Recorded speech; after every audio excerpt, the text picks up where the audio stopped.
ला ला ला ला ला ला ला ला।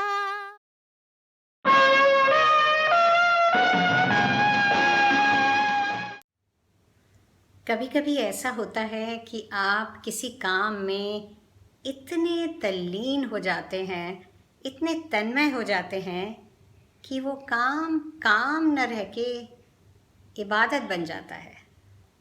आपका वजूद, आपकी आइडेंटिटी, आपका नाम, रूप, आपकी आईनेस सब कहीं विलीन हो जाती है।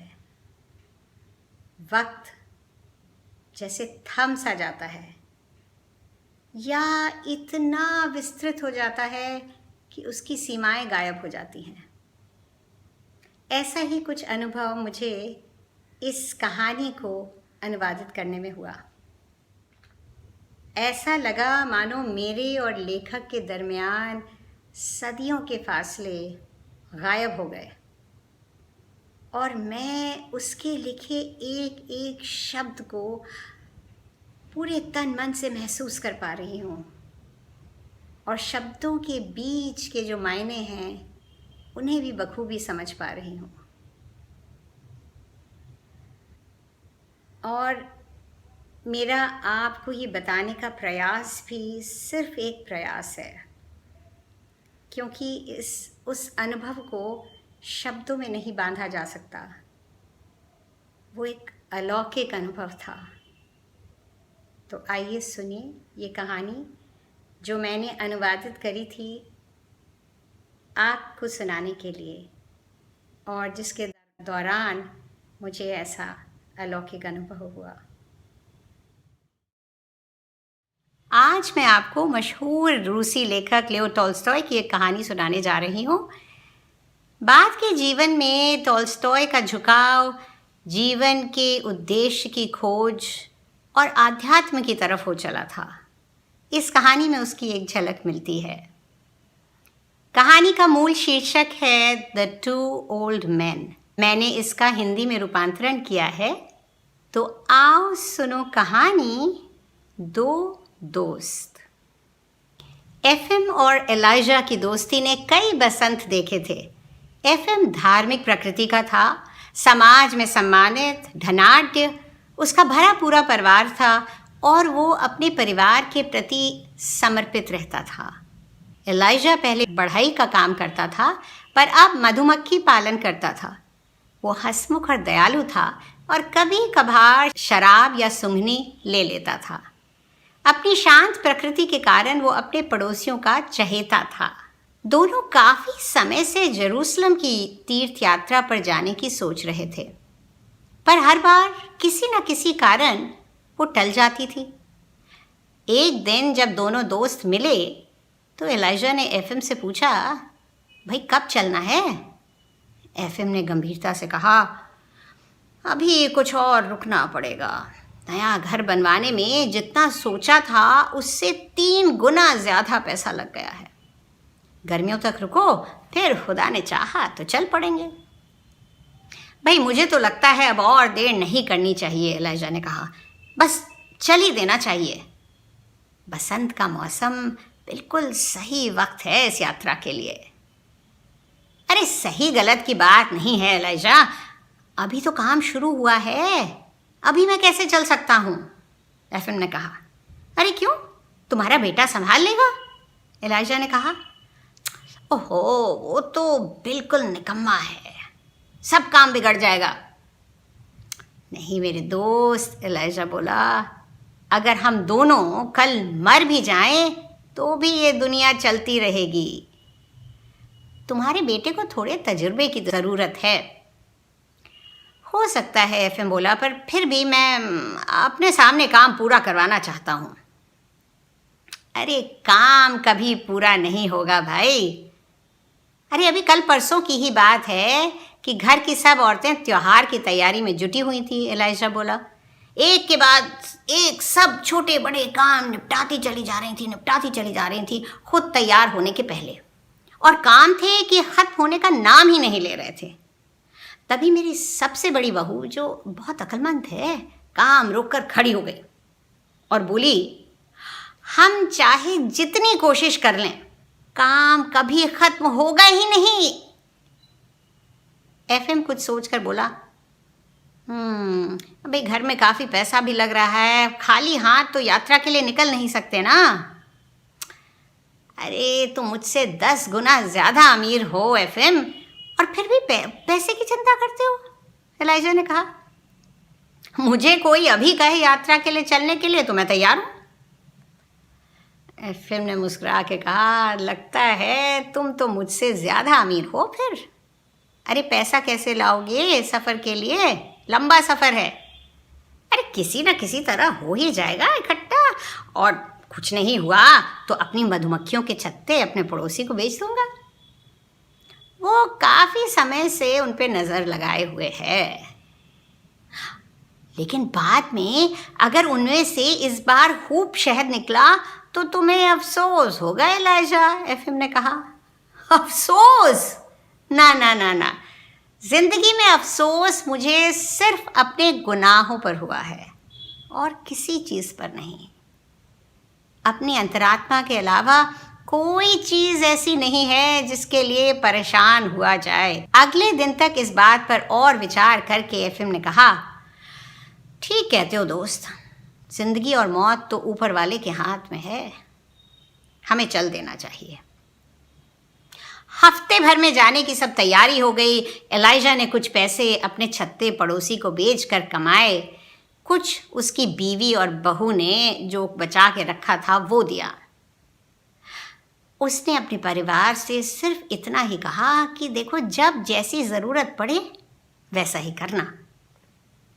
एफएम ने अपनी बीवी बच्चों को तरह तरह की हिदायतें दी और बहुत विस्तार से समझाया कि उसकी गैरहाजिरी में सब काम कैसे संभालना है, एक एक चीज़।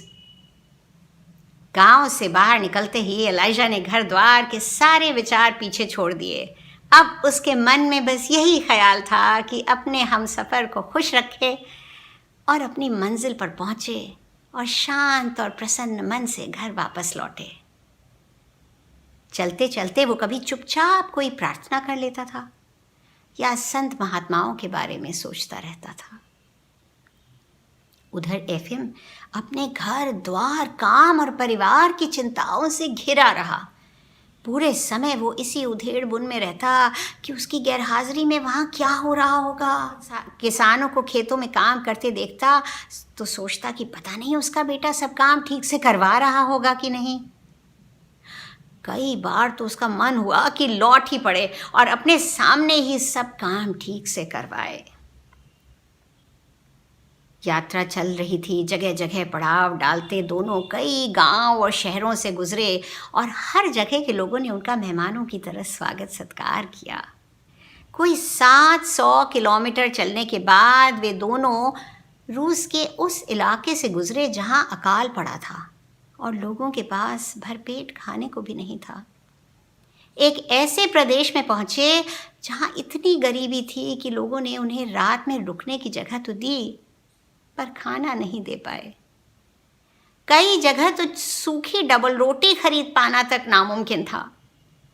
लोगों ने बताया कि पिछले साल फसल बिल्कुल बर्बाद हो गई थी। जो अमीर थे उन्होंने तो अपनी ज़मीन बेचकर काम चला लिया, पर बाकी लोगों का बहुत ही बुरा हाल था।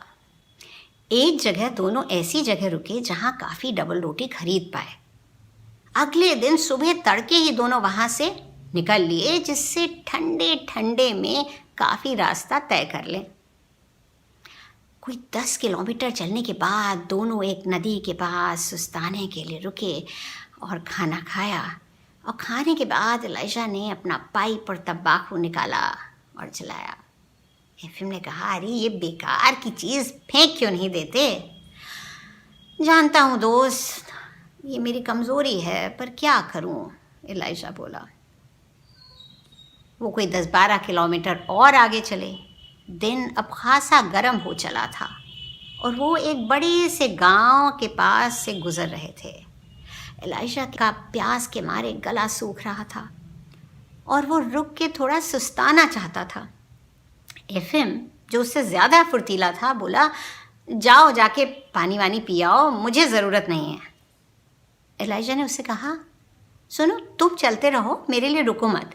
मैं बस जल्दी से उस घर में जाके और पानी पीकर आता हूँ और फिर आगे तुम्हें मिल जाऊँगा। ठीक है, एफएम ने कहा और आगे चल दिया। एलाइजा पास ही एक घर में जाने के लिए मुड़ा। घर के आते में घुसते ही उसने देखा कि एक दुबला पतला आदमी ज़मीन पर चारों खाने चित लेटा हुआ है। एलाइजा के आवाज़ देने पर भी वो हिला तक नहीं। हालांकि ऐसा नहीं लग रहा था कि वो सो रहा हो। जब दोबारा आवाज़ देने पर भी वो नहीं हिला तो एलाइजा पलट के जाने ही वाला था कि घर के अंदर से एक हल्की सी आवाज़ आई, जैसे किसी ने सिसकी भरी हो। उसे लगा कि उसे घर के अंदर जाकर देखना चाहिए। घर के अंदर एक मेज़ के पीछे की बेंच पर एक बूढ़ी औरत सर झुकाए बैठी हुई थी। उसके बगल में एक नन्हा कमज़ोर लड़का खड़ा रो रहा था और बार बार उसकी बाँह खींच रहा था, मानो उससे कुछ मांग रहा हो। एलाइजा कुछ आगे बढ़ा तो उसने देखा कि एक और औरत एक बेंच पर औंधे मुंह पड़ी थी और बीच बीच में कराह रही थी। बूढ़ी औरत ने सर उठाकर एलाइजा की तरफ देखा और बोली, यहाँ कुछ नहीं मिलेगा। क्या इसकी देखभाल करने के लिए कोई नहीं है? एलाइजा ने दूसरी औरत की तरफ इशारा करके पूछा। कोई नहीं, बूढ़ी बोली। इसका पति बाहर दम तोड़ रहा है और उसके अलावा बस हम ही। छोटा लड़का जो एक अजनबी को देखकर सहम कर चुप हो गया था, अब फिर बुढ़िया की बाँह हिलाकर बोला, दादी रोटी दो ना, दादी दादी रोटी। और फिर बिलक बिलक कर रोने लगा। तब तक एलाइजा ने देखा कि एक नन्ही लड़की भी वहाँ कोने में खड़ी है। उसने अपना थैला मेज़ पर रखा और उसमें से डबल रोटी और चाकू निकाल कर टुकड़े काट काट कर पहले बच्चों को और फिर उस बूढ़ी औरत को दिए, जो वे जल्दी जल्दी खाने लगे। डबल रोटी खा कर वो औरत बोली, भले आदमी, हमें थोड़ा पानी पिला दो, प्यास के मारे जान निकली जा रही है। आज सुबह या शायद दोपहर में मैंने कुएं से पानी खींचने की कोशिश की, पर उस बाल्टी का वज़न नहीं सह पाई और गिर गई। बाल्टी वहीं पड़ी होगी कुएं के पास। एलाइजा ने कुएं से पानी लाकर उन सबको पिलाया।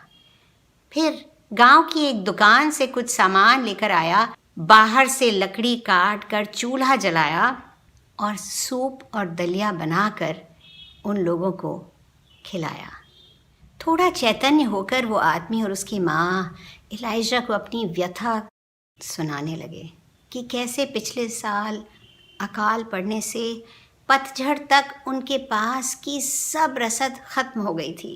पहले तो दयालु पड़ोसी उन्हें कुछ दे देते थे, फिर एक वक्त ऐसा आया कि उन्होंने भी देना बंद कर दिया। कईयों ने इसलिए क्योंकि उनके पास देने को कुछ बचा ही नहीं था। मैंने काम ढूंढने की कोशिश की पर कुछ नहीं मिला, हर तरफ भुखमरी और लाचारी थी। वो आदमी बोला, किसी तरह हमने सर्दियाँ गुजारी, पर जब बसंत आया तब हालात और भी बिगड़ गए और बीमारी ने हमें आ घेरा। आखिर हम घास खाने पर मजबूर हो गए और शायद इसलिए मेरी बीवी बीमार पड़ गई। मेरा शरीर भी इतना कमज़ोर हो गया था कि मैं बिल्कुल हिलडुल नहीं सकता था। उनकी कहानी सुनकर एलाइजा ने सोचा कि मैं एफएम के पास आज तो पहुंच नहीं पाऊंगा, बेहतर हो कि मैं रात यहीं बिताऊं और अगले दिन उठकर पहुंच जाऊंगा। अगले दिन उसने घर का पूरा काम किया मानो ये उसी का घर हो। उसने उस बूढ़ी औरत के साथ मिलकर चूल्हा जलाया और रोटी बनाई। बाकी दिन भी कुछ चीज़ें खरीदने और कुछ बनाने में निकल गया और ऐसे ही अगला दिन भी बीता और उससे अगला दिन भी। छोटे लड़के को अब थोड़ी ताकत आ गई और वो एलाइजा के आसपास फुदकने लगा था। और वो नन्ही बच्ची तो बस हर समय एलाइजा के आस पास दादाजी कहती चहकने लगी थी। उनका पिता अब दीवार का सहारा लेकर धीरे धीरे चल पाता था और उसकी बीवी ने भी तीसरे दिन आंखें खोली और खाना मांगा। अब मुझे चल देना चाहिए, एलाइजा ने सोचा, काफ़ी देर हो गई है। पर अगला दिन खास था जब कई दिन के परहेज के बाद मीट दोबारा खाना शुरू होता था।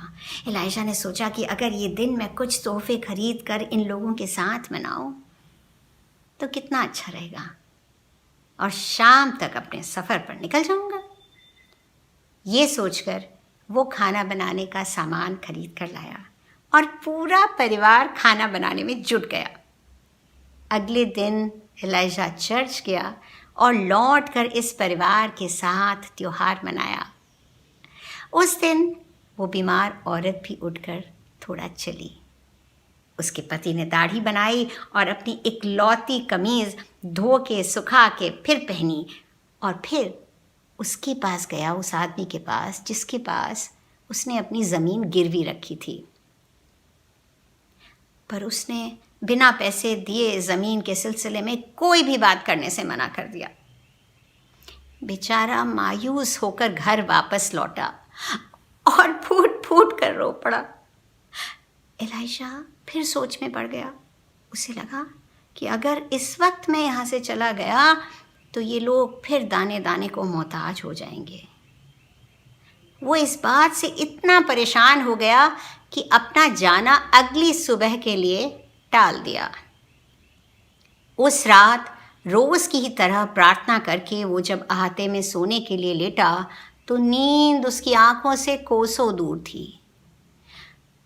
मुझे चल देना चाहिए, मैंने काफ़ी वक्त और पैसा यहाँ खर्च कर दिया है। मुझे इन लोगों से हमदर्दी है, पर एक इंसान सारे ज़रूरतमंदों का भला तो नहीं कर सकता ना। मैं तो सिर्फ उन्हें थोड़ी रोटी और पानी देने रुका था बस। फिर भी कितना अच्छा हो अगर इनको अपनी ज़मीन वापस मिल जाए और बच्चों के लिए एक दुधारू गाय और इस आदमी के लिए एक घोड़ा आ जाए जो फसल कटने के समय उसके काम आ सके। अच्छे जंजाल में फंसे तो एलाइजा। रात भर वो इसी उधेड़ बुन में रहा और फिर सुबह सुबह जब उसकी आंख लगी तो उसने एक सपना देखा। उसने देखा कि वो तैयार होकर इस घर के दरवाजे से बाहर निकल रहा है, पर दरवाज़ा बहुत सकरा है और एक तरफ से उसका कोट और दूसरी तरफ से उसकी पैंट उसमें फंस जाते हैं। फिर गौर से देखने पर पता चलता है कि उसके कोट की आस्तीन उस नन्ही बच्ची ने पकड़ रखी है और उसके पैंट का पोंचा उस लड़के ने, और दोनों मासूम आँखों से उसे देख रहे हैं। उसकी नींद खुल गई और उसने कहा, मैं कल ही इनकी ज़मीन छुड़वा कर एक घोड़ा और गाय खरीदूंगा। समुंदर पार करके भगवान के दर्शन के लिए जाने से क्या फ़ायदा अगर मेरे अंदर का भगवान ही ना रहे। अगले दिन वो गांव में गया और इधर उधर पूछने पर एक घोड़ा और गाड़ी उसे मिली जिसे उसने मोल भाव करके सौदा तय किया और फिर गाय की तलाश में चला। रास्ते में वो दो औरतों के पास से गुजरा जो ज़ोर ज़ोर से बतियाती चली जा रही थी। एक कह रही थी, पहले तो उन्हें लगा कि वो एक तीर्थयात्री है जो पीने के लिए पानी मांग रहा है, पर तब से वो वही है और ऐसी कोई चीज़ नहीं है जो उसने उनके लिए ना खरीदी हो। और अभी अभी मैंने सुना कि वो एक घोड़ा और गाड़ी के लिए पूछताछ कर रहा था। दुनिया में ऐसे लोग बहुत ही कम होते हैं। मैं ऐसे अद्भुत आदमी को देखना चाहती हूँ। एलाइजा समझ गया कि वो दोनों उसी की बात कर रहे हैं और वो फौरन लौट पड़ा। घर पे वो लोग घोड़ा गाड़ी देखकर बहुत खुश हुए, हालांकि उन्हें ये पता नहीं था कि वो उसे उनके लिए लाया है या अपने लिए। उस रात जब सब सो गए तब एलाइजा धीरे से उठा, अपना कोट और बूट्स पहने, झोला टांगा और अपनी अधूरी यात्रा पूरी करने के लिए निकल पड़ा। कुछ घंटे चलने के बाद सुबह होने लगी और वो एक पेड़ के नीचे सुस्ताने बैठ गया। उसने अपना बटुआ खोला और बचे हुए पैसे गिने तो पता चला कि वो आगे यात्रा पूरी करने के लिए काफ़ी नहीं थे। उसने सोचा कि मेरा संकल्प तो अब अधूरा ही रह जाएगा इस जीवन में, पर मेरा दोस्त वहाँ जाकर मेरे नाम की मोमबत्ती ज़रूर जला देगा। प्रभु की बड़ी कृपा है। उसने झोला वापस कंधे पर टांगा और घर की राह पकड़ी। इस बार वो उस गांव के बाहर कुछ दूर से चक्कर काट के गया जिससे कोई उसे देख ना पाए। घर से दूर जाते समय इस राह पर चलने में वो थक जाता था, पर अब उसे ऐसा लग रहा था मानो भगवान उसे थकान का एहसास ही नहीं होने दे रहे हों। जब वो घर पहुंचा तो उसके परिवार और पड़ोसी और तमाम और लोग आकर उससे यात्रा के बारे में तरह तरह के सवाल पूछने लगे। ज़्यादा लंबी लंबी बातें बनाए बिना एलाइजा ने कहा, रास्ते में मेरे कुछ पैसे खो गए और मैं अपने दोस्त से भी बिछुड़ गया, इसीलिए मैं तीर्थ यात्रा पूरी नहीं कर पाया और वापस लौट आया। भगवान की यही इच्छा थी, उसकी बड़ी कृपा है। उसने बचे पैसे अपनी पत्नी को दे दिए और परिवार की कुशल मंगल पूछी।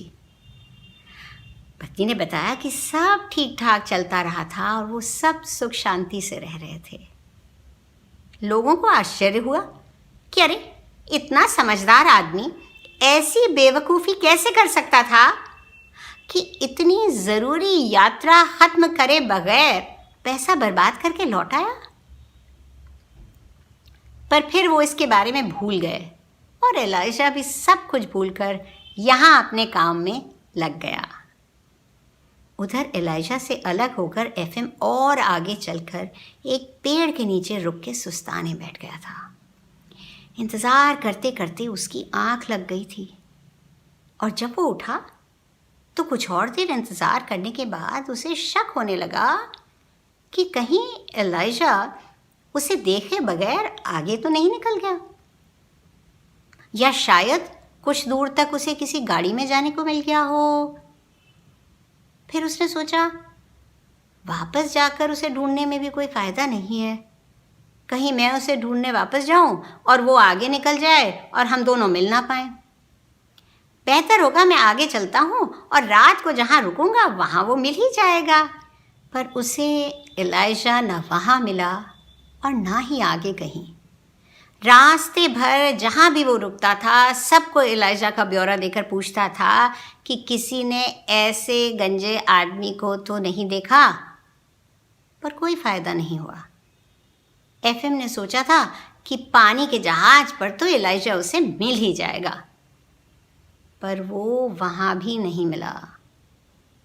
तीर्थयात्रियों के एक जत्थे के साथ एफएम पानी के जहाज से लंबी यात्रा करके रास्ते में तूफ़ानी मौसम झेलता हुआ कुंस्तुनतुनिया पहुंचा और फिर अलेक्जेंड्रिया होता हुआ आखिरकार यरूशलेम।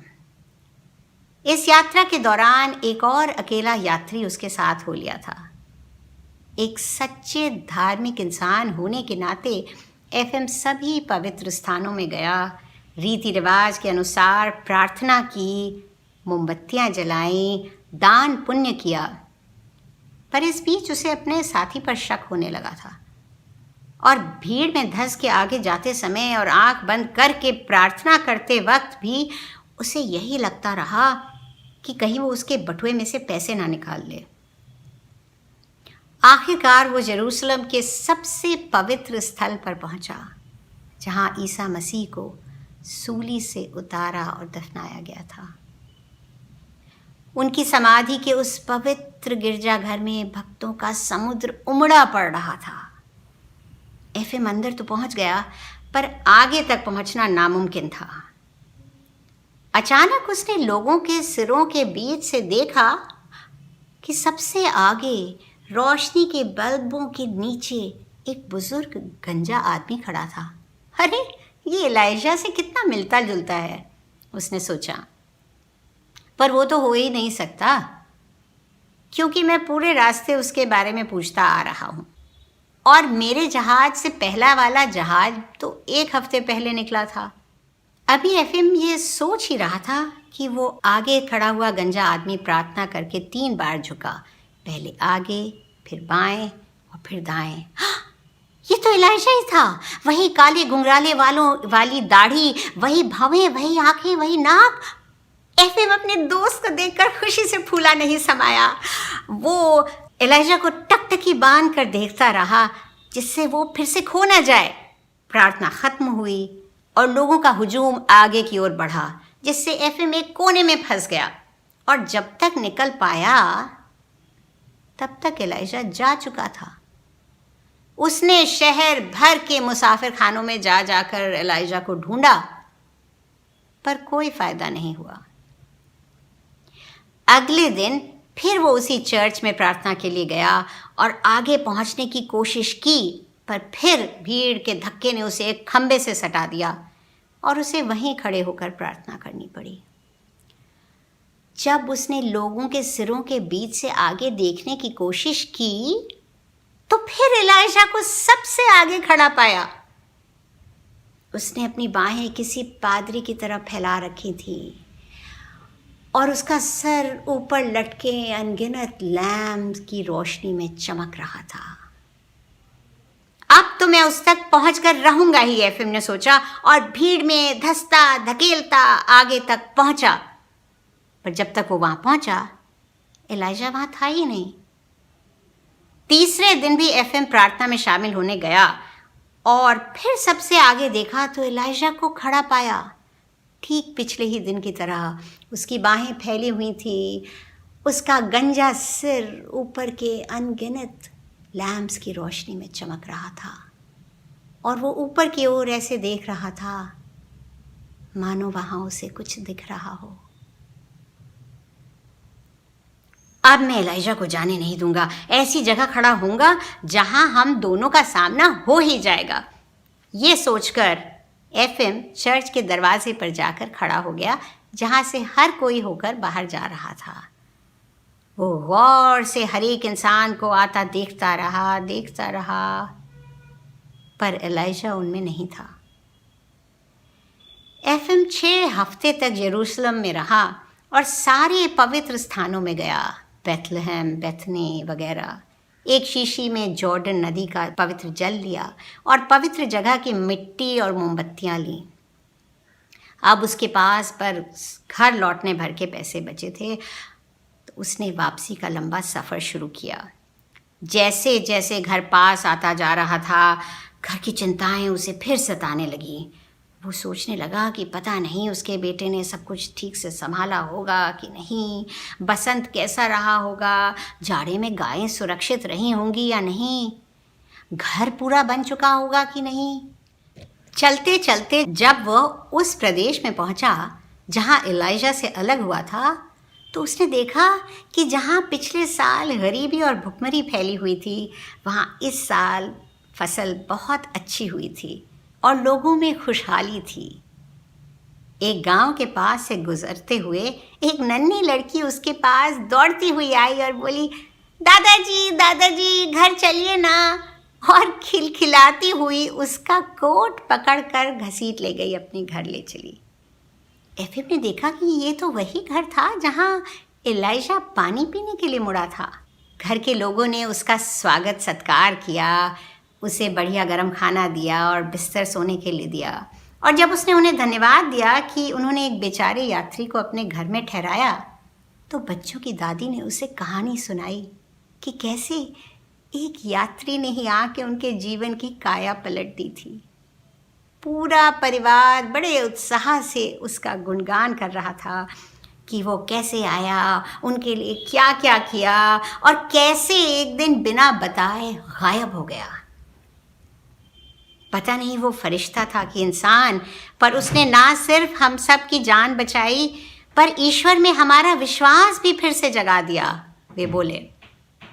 उस दिन रात में लेटे लेटे उनकी कहानी और यरूशलेम में एलाइजा को देखने के बारे में ही सोचता रहा एफएम, और अगले दिन वहाँ से चल पड़ा। घर पहुंचकर उसे पता चला कि उसके बेटे ने सारा पैसा यूं ही उड़ा दिया था और कुछ काम खत्म नहीं किया था। अगले दिन एफएम एलाइजा के घर के सामने से निकला तो उसकी पत्नी घर के बाहर ही खड़ी थी और वो उससे बात करने रुक गया। दुआ सलाम के बाद उसने पूछा, एलाइजा घर पे है? हाँ हाँ, वो अपनी मधुमक्खियों के पास है, आपको देखकर बहुत खुश होगा, एलाइजा की पत्नी बोली। घर के अंदर से होता हुआ एफएम जब पीछे अहाते में पहुंचा तो उसने देखा कि सामने एलाइजा एक पेड़ के नीचे खड़ा था। उसने अपनी बाहें फैला रखी थी और पेड़ की डालियों से छन छन कर आती धूप में उसका गंजा सिर चमक रहा था, ठीक वैसे ही जैसे एफएम ने 3 बार जेरूसलम में देखा था। उसके सर के चारों ओर ढेर सारी मधुमक्खियां गोल गोल मंडरा रही थीं, बिना उसे काटे, एक मुकुट सा बनाती हुई। एफएम वहीं ठिठक गया। अरे देखो कौन आया है, एलाइजा अपनी पत्नी की आवाज सुनकर घूमा। अपने दोस्त को देखकर उसका चेहरा खिल उठा और वो लपकता हुआ उससे मिलने आगे आया। एलाइजा ने जब उससे जेरूसलम के बारे में पूछा तो एफएम ने कहा, मैं वहां पहुंचा तो था, पर मुझे नहीं पता कि मेरी प्रार्थना कबूल हुई कि नहीं। मेरी तो नहीं, पर किसी और की ज़रूर हुई होगी, ज़रूर हुई होगी। भगवान की बड़ी कृपा है, सब कुछ उसी की मर्जी, एलाइजा ने जल्दी से कहा। जब एफएम ने बताया कि वापसी में वो उस घर में भी रुका था जहां एलाइजा गया था, तो एलाइजा कुछ घबरा सा गया और जल्दी से बोला, वो भी उसी की मर्जी, उसी की मर्जी, सब कुछ उसी की मर्जी। अरे आओ आओ, मैं तुम्हें ताज़ा शहद देता हूँ। और यूं उसने बात बदल दी। एफएम चुप हो गया। वो समझ गया था कि भगवान की सच्ची प्रार्थना प्रेम और परोपकार ही है।